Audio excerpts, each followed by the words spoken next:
देश की अर्थव्यवस्था को मजबूत बनाने और आत्मनिर्भर भारत का निर्माण करने के लिए सरकार ने 2 सेक्टर्स पर फोकस किया है। इंफ्रास्ट्रक्चर और मैन्युफैक्चरिंग के जरिए सरकार आर्थिक रफ्तार को आगे बढ़ाएगी। इसके लिए प्रधानमंत्री गति शक्ति नेशनल प्लान का ऐलान किया गया है।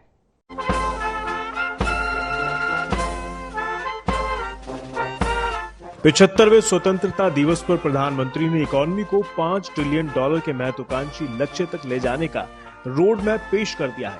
इसके लिए जिन 2 सेक्टर्स पर सरकार दाव लगाने जा रही है वो है मैन्युफैक्चरिंग और इंफ्रास्ट्रक्चर। इन सेक्टर्स पर सरकार 100 लाख करोड़ रुपए खर्च करेगी।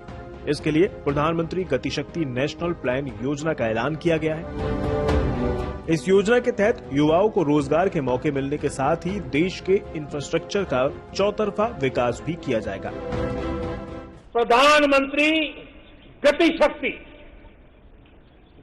शक्ति का नेशनल मास्टर प्लान, उसको देश के सामने करोड़ों देशवासियों को सपना करने वाली एक बहुत बड़ी योजना लेकर के हम आपके सामने आने वाले हैं, उसको लॉन्च करने वाले हैं।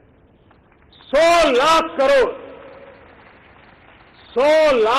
करोड़ से भी अधिक की योजना लाखों नौजवानों के लिए रोजगार के नए अवसर लेकर के आने वाली है। गति शक्ति पहल से लोकल मैन्युफैक्चरर्स भी ग्लोबल लेवल पर मुकाबले के लायक तैयार हो जाएंगे। इसके साथ ही भविष्य में नए इकोनॉमिक जोन्स विकसित करने की संभावनाएं भी इस पहल से बनने का भरोसा जताया गया है। प्रधानमंत्री ने अपने भाषण में कहा है कि 7 साल पहले भारत में $8 अरब के मोबाइल फोन्स आयात किए जाते थे, लेकिन अब भारत से हर साल $3 अरब के मोबाइल फोन्स का निर्यात होता है। हालांकि इस पहल के बावजूद 2025 तक $5 ट्रिलियन इकोनॉमी का लक्ष्य पूरे होने पर जानकार संदेह जता रहे हैं। यूनिवर्सिटी ऑफ मैसाचुसेट्स के प्रोफेसर वामसी वकुलभरणम ने दावा किया है कि भारत शायद ही 2024-25 तक $5,000 अरब की अर्थव्यवस्था बन पाए। फिलहाल भारत की जीडीपी $3,000 अरब से कम है। ऐसे में अगले 4 साल में $5,000 अरब तक पहुंचने के लिए औसतन 13% से ज्यादा की दर से हर साल ग्रोथ करनी होगी।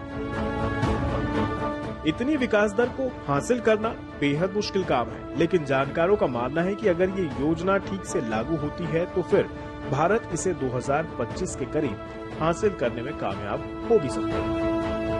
गति शक्ति नेशनल प्लान योजना के तहत टियर 2 और टियर 3 सिटीज के व्यापारियों को काफी मदद मिलेगी।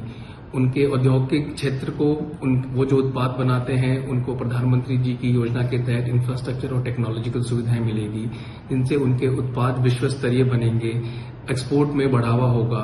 इससे हमारे उत्पाद भी विश्व स्तरीय बनेंगे। अन्यथा टियर 2 और टियर 3 सिटीज के व्यापारियों को काफी मदद मिलेगी।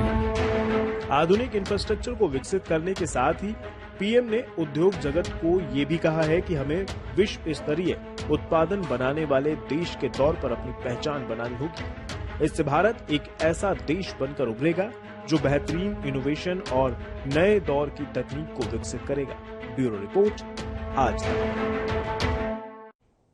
कृषि कानून के विरोधियों की हर दलील की काट के लिए सरकार ने छोटे किसानों को ढाल बना लिया है। बीते 1 हफ्ते में पीएम ने 2 बार छोटे किसानों को बड़ी सौगात देने का ऐलान किया। छोटे किसानों की जमीन कॉर्पोरेट सेक्टर के हाथ में जाने का जो डर कृषि कानून के विरोधी कर रहे हैं, ये सरकार की तरफ से उसका जवाब है। अब देश की कृषि नीतियों में इन छोटे किसानों को सर्वोच्च प्राथमिकता दी जा रही है। हर छोटे किसानों के छोटे छोटे खर्च को ध्यान में रखते हुए पीएम किसान सम्मान निधि योजना चलाई जा रही है। आखिर 1 हफ्ते में क्यों दूसरी बार पीएम ने छोटे किसानों का अपने भाषण में जिक्र किया है? इसकी सबसे बड़ी वजह विरोध का सामना कर रहे नए कृषि कानून है। दरअसल नए कृषि कानूनों का विरोध करने वाले किसान संगठनों का दावा है कि नए कृषि कानून से कॉर्पोरेट्स खेती किसानी पर हावी हो जाएंगे, जिससे छोटे किसानों की जमीन वो हथिया सकते हैं। सरकार लगातार इस बात को नकारती आ रही है और यही वजह है कि छोटे किसानों का भरोसा जीतने के लिए हर बड़े मंच से पीएम उनसे जुड़े ऐलान कर रहे हैं। पीएम मोदी ने कहा है कि देश में अब कृषि क्षेत्र में विज्ञान का फायदा उठाने का वक्त आ गया है। उन्होंने कहा, इससे हमें फल, सब्जी वगैरह के उत्पादन में मदद मिलेगी और किसानों की आमदनी बढ़ेगी। अब हम ज्यादा इंतजार नहीं कर सकते हैं और हमें इसका पूरा लाभ भी उठाना है।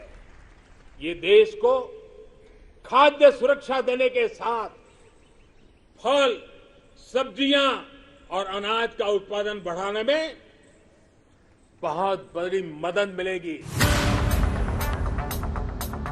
लेकिन किसान की आमदनी बढ़ने में नई चुनौती छोटी जोत के किसान हैं। दरअसल देश के 80% किसानों के पास 2 हेक्टेयर से भी कम जमीन है। ऐसे में सरकार छोटे किसान को ध्यान में रखकर फैसले ले रही है। छोटे किसानों के लिए फसल बीमा योजना, सोलर पावर, किसान उत्पादन संगठन जैसी कोशिशें की जा रही हैं। हालांकि कृषि के जानकारों का मानना है कि छोटे किसानों के लिए सरकार को जिस तरह की कोशिशें करनी चाहिए, उनमें अभी काफी सुधार की जरूरत है।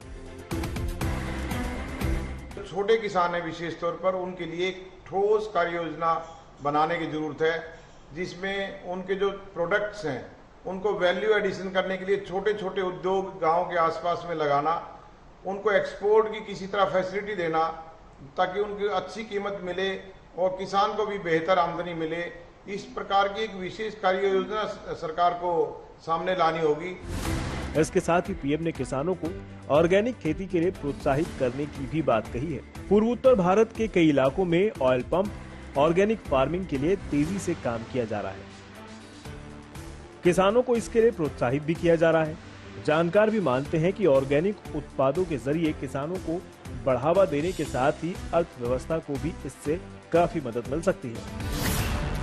जैविक खेती एक ऐसा सेक्टर है, सरकार को अपने हाथ में लेना चाहिए और इंटरनेशनली कोलैबोरेट करके देश का उत्पाद इंटरनेशनल मार्केट में गवर्नमेंट टू गवर्नमेंट रिलेशनशिप करके या बड़े ऑर्गेनाइजेशन के साथ सपोर्ट करके इंडिया के जो मार्जिनलाइज छोटे किसान हैं उनकी जैविक खेती विदेशों में पहुंचाई जा सकती है, जिसके कारण एक अच्छा दाम मिलने की उम्मीद है, उसके साथ साथ बहुत बड़ा मार्केट मिल सकता है। अब देखना यही है कि सरकार किस तरह से छोटे किसानों की आमदनी बढ़ाने के लिए अपने इस फॉर्मूले का सफलता के साथ इस्तेमाल करेगी, जिससे हर किसी को फायदे की सौगात मिल सके। ब्यूरो रिपोर्ट, आज तक। बिजनेस आज तक में मेरे साथ अभी के लिए बस इतना ही। देश दुनिया की तमाम खबरों के लिए आप देखते रहिए आज तक।